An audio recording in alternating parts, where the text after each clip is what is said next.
Welcome to மைதிலிஸ் kitchen. இன்றைக்கி எண்ணெய் கத்திரிக்காய் குழம்பு எப்படி பண்ணுறதுன்னு பார்க்கலாம் வாங்க. எண்ணெய் கத்திரிக்காய் குழம்பு வைக்கலாம், அதுக்கான பொருட்கள்லாம் இருக்குது, பார்க்கலாம் வாங்க. கத்திரிக்காய் 6 நறுக்கி வச்சுருக்கேன். இந்த மாதிரி 4 நறுக்கி கீத்து போட்டு வச்சுருக்கேன். சின்ன நெல்லிக்காய் அளவு புளி எடுத்து கரைச்சி வச்சுருக்கேன், 1 கப்பு. தேவையான அளவு நல்லெண்ணெயில் தான் பண்ணணும், நல்லெண்ணெய். தேங்காய் 6 மூடி கீறி வச்சுருக்கேன். தக்காளி 3 பெரிய வெங்காயம் நறுக்கி வச்சுருக்கேன். 2 கொத்து கருவேப்பிலை, 1/2 ஸ்பூன் வரமிளகாய் பொடி, கடுகு, 1 மிளகா வச்சுருக்கேன். துவரம்பருப்பும் வெந்தயமும் வச்சுருக்கேன் தாளிக்க. 1/2 ஸ்பூன் மஞ்சள் பொடி, கொஞ்சோண்டு வெல்லம், 1 கட்டி பெருங்காயம் வச்சுருக்கேன். சாம்பார் பொடி. எப்படி பண்ணுறதுன்னு பார்க்கலாம் வாங்க. இப்போ நம்ம அடுப்பு பற்ற வச்சுக்கலாம். எலுப்பச்சட்டி சூடு ஏறட்டும். முதல்ல கத்திரிக்காயை வதக்கிப்போம். எண்ணெய் ஊற்றுறேன். இதுக்கு எண்ணெய் கொஞ்சம் கூட ஊற்றிக்கணும். நம்ம வதக்கிட்டு அதிலே தாளிச்சிக்கலாம். அதனால் நான் ஒரு 3 ஸ்பூன் எண்ணெய் ஊற்றிருக்கேன். எண்ணெய் நல்லா காயட்டும்.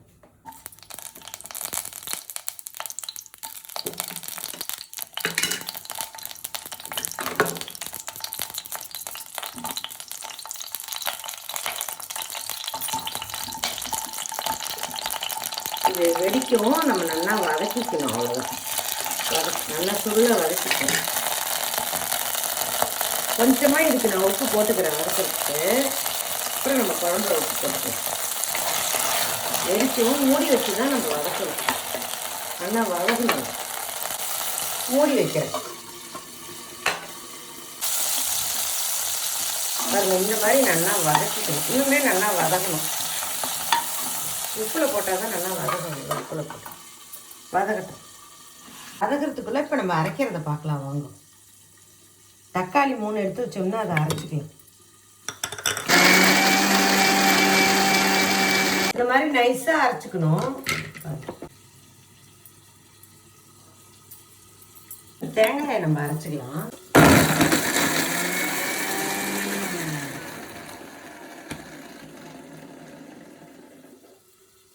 கொஞ்சம் ஜலம் விட்டுக்கலாம், நைஸாக அரைக்கலாம். இந்த மாதிரி நல்லா நைஸாக அரைச்சிட்டேன். இப்போ இதில் ஊற்றி வச்சுக்கலாம். இந்த கத்திரிக்காய் நல்லா வதக்கிட்டு இப்போ நம்ம அதை எடுத்து வச்சுட்டு தாளிக்கிறத பார்க்கலாம்.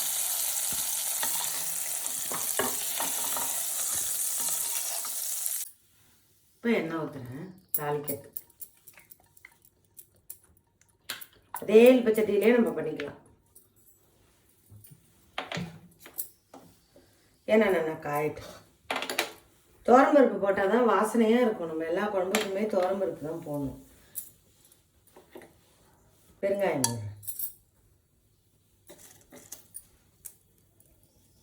இப்போ கடுகு,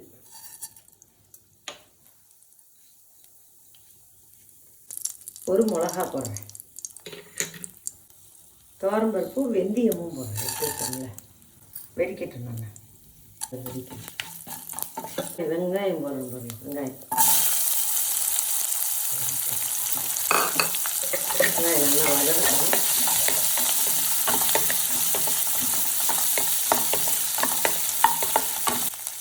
கருவேப்பிலை போடுறேன்.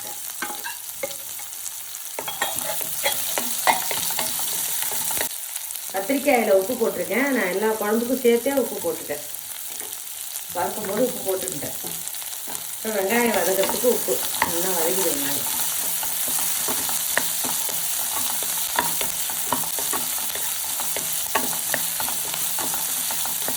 நல்லா கண்ணாடி மாரி வதக்கினோன்னா இந்த தக்காளி அரைச்சதை ஊற்றலாம். நம்ம அப்போ தான் நல்லா இருக்கும். அதுவும் நல்லா பச்சை வாசனை போகணும். இந்த தக்காளியை ஊற்றுறேன்.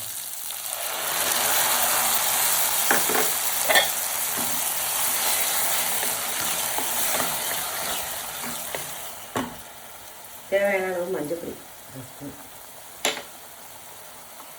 இது நல்லா அது பச்சை வாசனை போகட்டும். ஒரு 5 நிமிஷம் மூடி வைக்கிறேன்.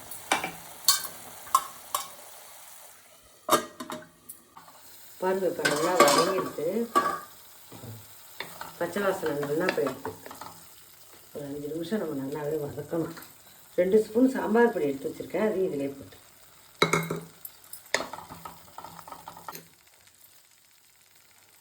வரமிளகா அப்படி 1 ஸ்பூன் எடுத்து வச்சுருக்கேன், அதையும் போட்டேன். ஒரு பிரட்டிக்கலாம் அந்த எண்ணெயிலே.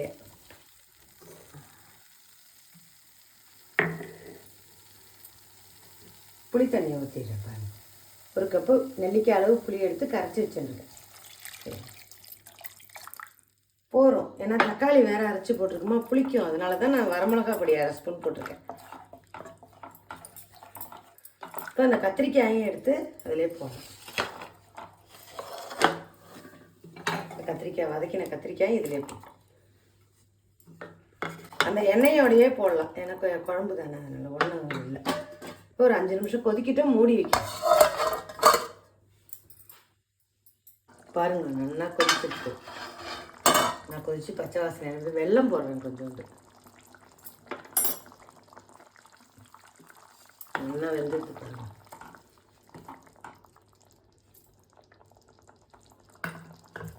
இப்போ அந்த அரைச்சி வச்ச தேங்காய் பாலாவும் ஊற்றலாம் நம்ம, நல்லாயிருக்கும். இன்னும் சரி தேங்காயே நம்ம ஊற்றிக்கலாம், அதுவும் நல்லாயிருக்கும். நம்மளோட சாய்ஸ் தான், எது வேணாலும் நம்ம ஊற்றிக்கலாம். குழம்பு பாருங்கள், உங்களுக்கு தண்ணியாக வேணும்னா இன்னும் கொஞ்சம் தண்ணி ஊற்றிக்கலாம். நம்ம இப்படியே இருக்கட்டும்னா இப்படியே வச்சுக்கலாம்.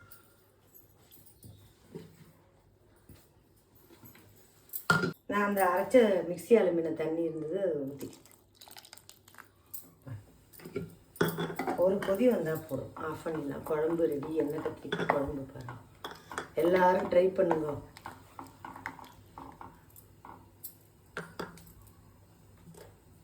சித்த மூடி வைக்கிறேன், ஒரு கொதி வரும். குழம்பு நல்லா கொதிச்சுட்டு அடுப்பை அணைக்கிறேன்.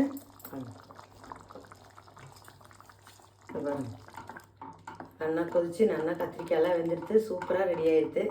எண்ணெய் கத்திரிக்காய் குழம்பு ரெடி. எல்லோரும் ட்ரை பண்ணி பாருங்கள்.